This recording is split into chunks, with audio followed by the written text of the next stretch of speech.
মনের জন্য ঘোড়ায় উঠে চাবুক মারলেন, এক এক কদমে হাজার হাজার মাইল রাস্তা পাড়ি দিত। বাজান গো, ইয়াজুজ মাজুজের ঘটনা আপনারা শুনেছিলেন, যাদের অতিষ্ঠ এলাকাবাসী টিকতে পারতো না, সেখানে কিন্তু এই বাদশা জুলকারনাইন একটা সীসা ঢালা প্রাচীর তৈরি করে দিয়েছিলেন। কথা বলেন ঠিক কিনা?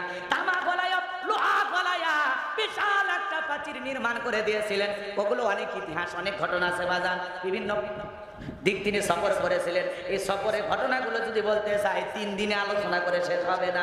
আজকে আমি বাদশা জুলকারনাইনের কোনো কাহিনী বা ঘটনা শোনাতে চাচ্ছি না আমার ভাইরা। আমি যে কথা বলতে চাচ্ছিলাম, তাহলে 1 নাম্বার নবী সুলাইমানকে আল্লাহ পাক পুরো পৃথিবীর বাদশাহী রাজত্ব দান করেছিলেন, আর 2 নাম্বার বাদশা জুলকারনাইনকে আল্লাহ পাক পুরো পৃথিবীর রাজত্ব বাদশাহী দান করেছিলেন, আর 2 জন কাফিরকে আল্লাহ রাব্বুল আলামিন পুরো পৃথিবীর রাজত্ব বাদশাহী দান করেছিলেন। এর মধ্যে একজন কাফেরের নাম হলো জালেম বাদশা বখতেনাসর। জোরে বলেন কি নাম? আরেকটু জোরে বলেন কি নাম?